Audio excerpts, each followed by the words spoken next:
Hello, everybody, and welcome to another episode of Inside Guns with your host, me, the Yankee Marshal. Today, I want to talk about one of the things that have come out of the Rittenhouse trial. Now that it's over with and we don't have to worry about what the result is going to be, we can talk about some of the lessons. Because there's people talking about what this trial has to do with, self-defense in this country, what it means for self-defense, what it means for the Second Amendment, what it means for races and all this other stuff in courts. Does it show how racist our courts are? There's all kinds of things people are talking about. And I want to address some of these topics. But today I want to address one particular topic. I want to address this notion that if Kyle Rittenhouse had been black, this would have gone different. And I know the point of this is a lot of black pundits and other people are saying, hey, if he'd have been a black man on trial, they would have found him guilty.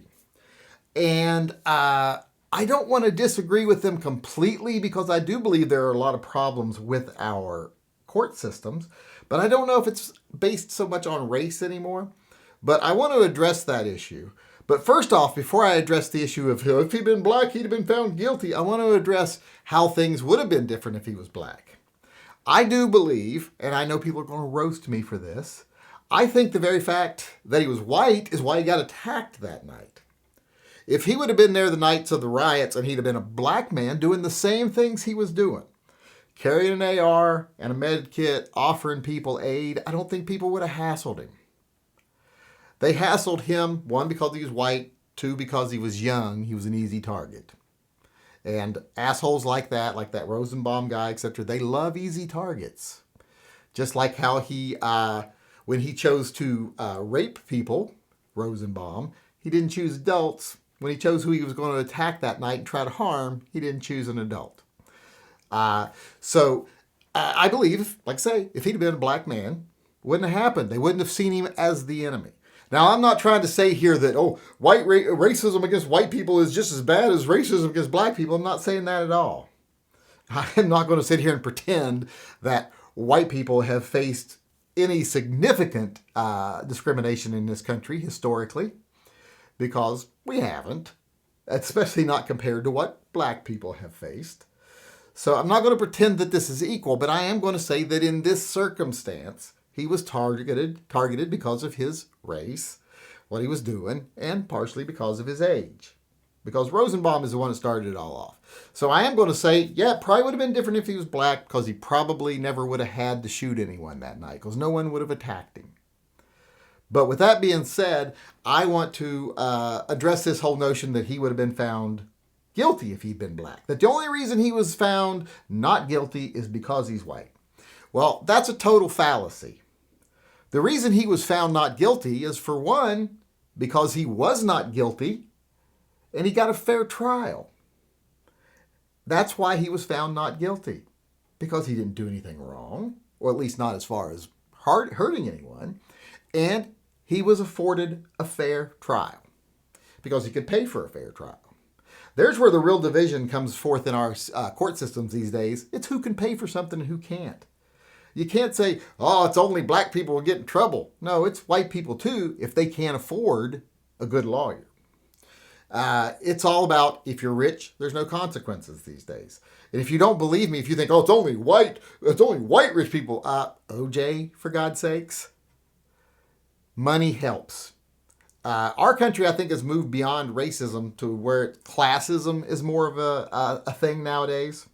Now, I'm not going to say that there's not still generational poverty that came from racism, but in today's market, in today's world, I think classism in this country plays a much greater part of maintaining generational poverty. Whether that generational poverty started with your great-great-great-grandparents, or it just started with your great-grandparents when they lost their job at the car factory or wherever.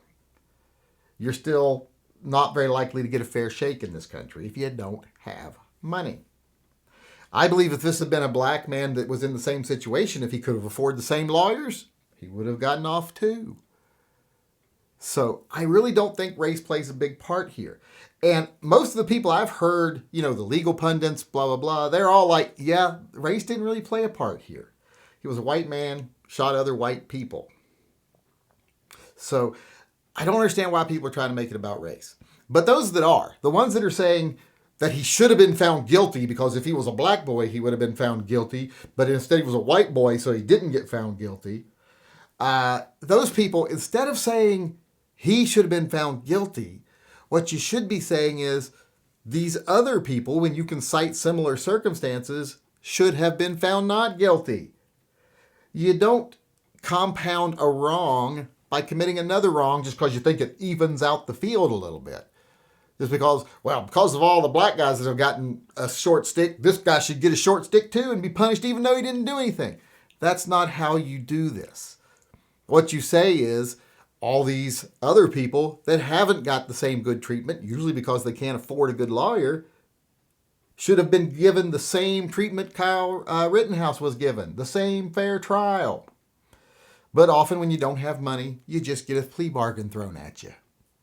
Or you get an incompetent attorney that misses something, allows the prosecution to play their tricks, and gets you put away. The prosecution was trying to put Kyle away, playing games, trying to do things they knew were illegal, etc.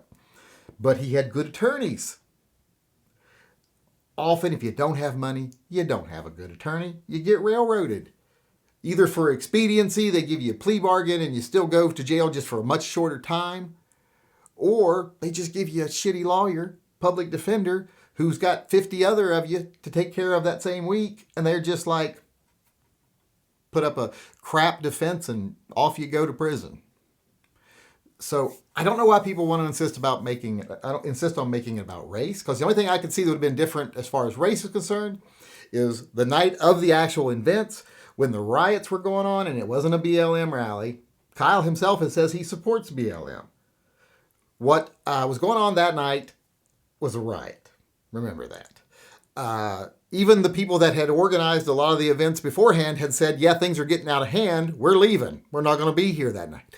So that was just a riot. So the only thing I could see that would really been different, if he'd have been black and in doing the same thing, he probably wouldn't have been attacked. He might have still been, but probably wouldn't. Wouldn't have been as likely in that certain circumstance. And as far as the court case goes, if he'd have been able to pay as much as Kyle Rittenhouse was for his attorney, anyone else would get the same deal because this was such a clear-cut case of self-defense. Even the most liberal people I've seen on the news are like, yeah, this is a perfectly defensible judgment because it was self-defense. When someone feels in fear of their life and they act in self-defense, that's not something you get to prosecute people for. This shouldn't have even gone to court, to be honest. Like I said many times before. But white, black, if he had the money, and people made millions off this. Trust me, the people that were paying for his defense, the ones that were fundraising, they raised millions of dollars. His defense didn't cost that many millions of dollars. So somebody's putting some money in their pockets. Hopefully Kyle gets a cut of it. But it just doesn't hold water. It would have been different if he was black. Other than, like I said, he might not have been in court. But once he got there with the money behind him and being innocent, would have been the same for anybody in that circumstance, regardless of their color. Because the people who get a fair shake these days are the people that can pay for justice. And for the black people and anybody else who wants to say he should have gone to jail, that's ridiculous because he didn't commit a crime. And he shouldn't go to jail just because so many other people are railroaded.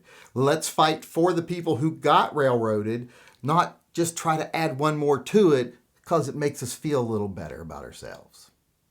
All right, I went a little long on that, and I'm starting to lose my voice, so I'm going to go ahead and sign off today. But before I do, I want to remind everyone that we are doing Toy Guns for Tots still. We have another week where we can still collect donations here. We have already reached over $10,000. This is our biggest year yet. I'd love to make that $12,000 before we're done. We got another week to do it. So if you haven't donated yet, or if you already have and you still want to donate again, maybe you just want some more entries into the drawing, go over and donate. Because for every $10 you donate, you'll get one entry into a drawing that we're doing at the end of the giveaway, where we'll be giving away a Sig Sauer P320 AXG Scorpion. And we'll also be giving away a Kimber R7 Mako. That's the new little 9mm from Kimber, one of those polymer 9mm wonders that are popular now. And we'll also be giving away a silver bullet as a third prize. So go on over, donate. There's a link in the upper corner here. Get yourself registered to possibly win one of these prizes and do a good thing while you're doing it. Helping out a kid at Christmas who wants that Nerf gun, wants that toy gun, but doesn't have any other way to get it other than us. So thanks to everyone who's participated already, and thank you in advance to those of you that are going to participate in the near future.